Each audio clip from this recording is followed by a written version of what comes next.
You work how many hours per week? How many words per day do you write? Do you actually know the standards? Is your job easy? Hey guys, so today I am answering some of the top questions that I get about curriculum development and letting you know the top things that you need to consider if you're interested in a career in curriculum development.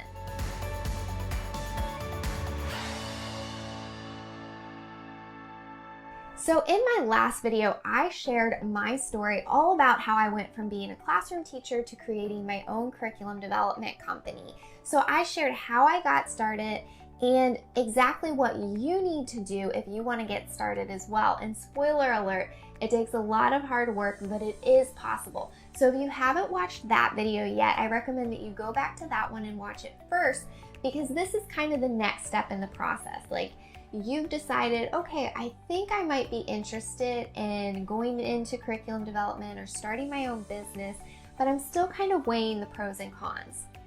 Well, today what I'm going to do is share really the top 12 things that you need to consider if this is a career path that you're interested in going down. And the reason I want to share this with you is because over the years, I've gotten to know a lot of teachers who have transitioned into this role.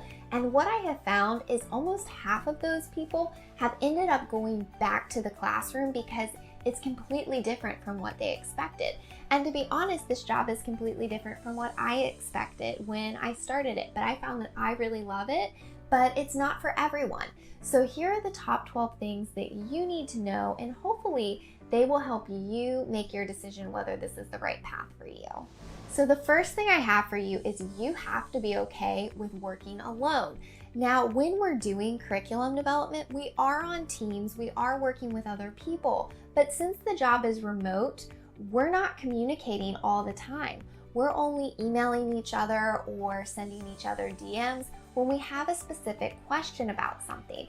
And 98% of the time, you are working completely by yourself. And it's actually really interesting because I find that people who are really extroverted, they love to be around other people, they love communicating and talking with people. A lot of them don't last in this field because they just hate being by themselves. I personally am more introverted, so I like being on my own the majority of the day and working independently, but this is actually one of the biggest reasons why I see people go back to the classroom, is because they want to have more interaction with other people. Now, the second thing you need to know is curriculum developers must be up to date on all of the latest teaching trends, all of the latest standards. If there's revisions to any standards, you have to be up to date on that. And it's not even just standards for your state. You have to know national standards, state standards, and everything in between. And one of the misconceptions that I hear all the time, I see people posting in Facebook groups like, oh, curriculum developers, they don't actually know what's going on in the classroom, or they don't understand these standards. But I can tell you that since I've transitioned into curriculum development, I know the standards better than I ever have before, and I'm up to date on when standards are being revised and crosswalks and when those standards are being implemented. I know standards not just for my state, but really all over the world. I also have to be in trainings all the time where I'm learning the latest teaching trends and how you guys are teaching in the classroom. So it is definitely a misconception that curriculum developers aren't up on things, because we have to be in trainings constantly to learn these things and to stay up to date, because if we're not up to date, we're not creating curriculum that's helping teachers. Another thing you have to know is time management is key in this job. Typically, if you're a curriculum developer, especially if you're doing so on a contract basis, you're working multiple jobs at one time. I think at any one given time, I'm working a minimum of 3 different jobs, and a lot of times it's even more than that. So you have to be able to balance your time to make sure that you are giving the appropriate amount of time to each project and that you're meeting your deadlines, because one of the things that infuriates curriculum companies is if you are not meeting your deadlines, and you will not get asked to do more work for them if you are not meeting your deadlines. So you have to be able to balance multiple projects at once and get them done on time. And the other thing you have to think about as well is, in the curriculum development world, time is money. Most curriculum companies. There's a few that pay hourly, but the majority are paying you by the project. So that means you want to be able to complete projects as quickly as possible so that way you're getting the most bang for your buck. But you cannot rush through projects, because the other thing that will not get you invited back to do more work for a company is turning in stuff that is not high quality. So not only are you managing a lot of projects, but you've got to make sure you are putting your best foot forward and getting all of those things done on time. The next thing you need to know is you need to be able to create content that teaches the standards in a creative way. I always explain curriculum development to people like a puzzle. You have to think about the standards, the objectives. You have to think about gifted students, learning disabled students. You have to think about all these different pieces, and you have to find fun ways to teach the standards while still reaching all of those different demographics and types of students. And that can be a real challenge for some people. Curriculum development is not for just creating a worksheet and writing a boring paragraph. It's about coming up with really engaging activities and ways to teach things. And a big piece of that is as well, we are living in a day and age where there are a lot of curriculum development companies, and they all want their work to stand out from everybody else's. So they want you to come up with creative things. And I've shared with you in some of the tips already some things that will not get you invited back to do work for a company. But if you really want to stand out within a company, you need to make sure your writing is fantastic and that you are creating engaging activities that really stand out. The next thing you need to know is you have to enjoy conducting research. Curriculum development is extremely research-based. I spend hours every day researching, and it's researching a variety of things. It's researching standards, researching teaching trends, analyzing data. I also have to spend a lot of time researching the content that I'm writing curriculum for, because accuracy is also key. So if you do not enjoy research, this is probably not a great path for you. The other thing you have to enjoy if you're going to be a curriculum developer is writing. A couple weeks ago, I kind of kept track for a few days how many words per day was I writing, because I write so much. And I find that on average, I write between 2,000 and 5,000 words per day. So I am constantly writing. And when it comes to writing, there's a couple of things that you have to keep in mind. One, you have to have an understanding of how to adjust your writing for different grade levels. Curriculum development is always written for specific grade levels. And so you have to know how to look at a piece and say, okay, I need to change the vocabulary. I need to shorten the sentence lengths so that way I can lower the reading level for the grade that I'm writing for. Or maybe you need to increase the vocabulary and sentence length so that way you can increase the reading level. But reading level is really important when writing. And the other thing is you have to be able to write for a variety of purposes. There's some companies that want the writing to be very academic and very structured. And then there's other companies that want the writing to be very friendly and a little more conversational. So you have to enjoy writing, and you have to be able to write a variety of ways. Next up, you have to be a good communicator. Now, I shared with you earlier, one of the aspects of this job is that you're often working by yourself, even though you are a part of a team. You still have supervisors, you still have teammates.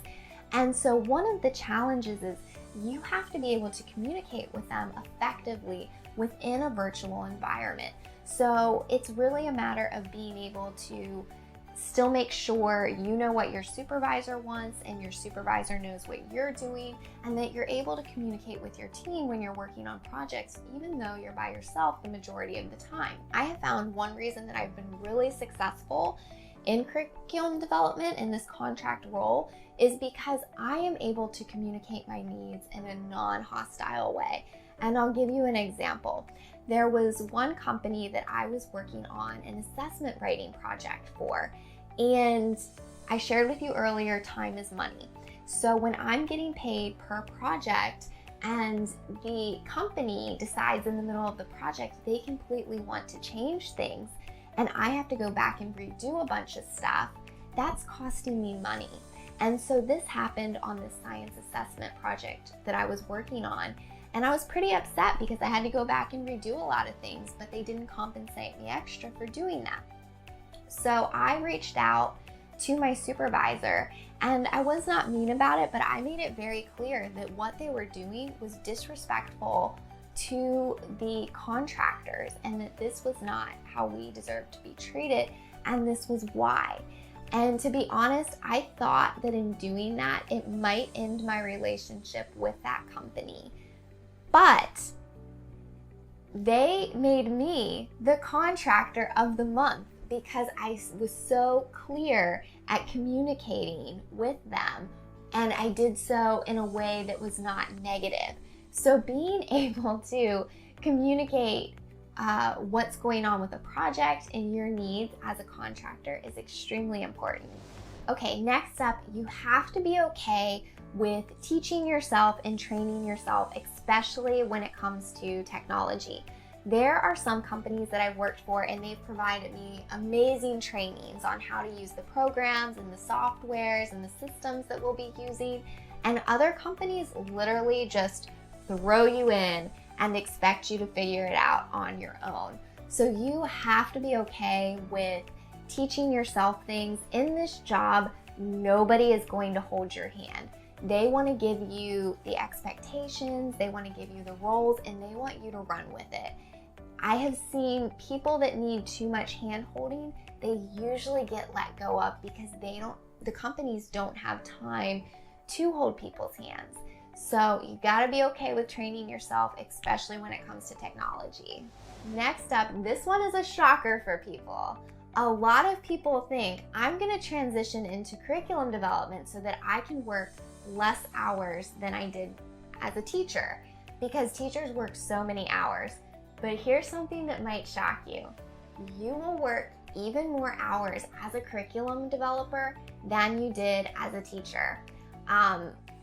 I was really excited when I was transitioning into this because, well, one of the reasons was I thought like, okay, I'm finally gonna get to work less because I was working so many hours a day as a teacher. And I now work way more now than I did as a teacher. I usually work 11 to 12 hours a day, 6 days per week. I don't get holidays. I don't get summer vacation, nothing like that. The one thing that is a pro to this, even though I do work more hours, is that I have control over my schedule. I've shared with you the reason I transitioned into this role was because I had health problems that made it difficult for me to be in a classroom.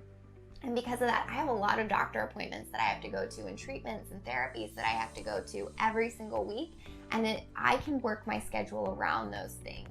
If you need to take a vacation, you're able to do that. There's a lot of flexibility, but do know that overall you're going to end up working more hours if you want to be successful with this. The next thing you need to know is curriculum jobs get easier with time.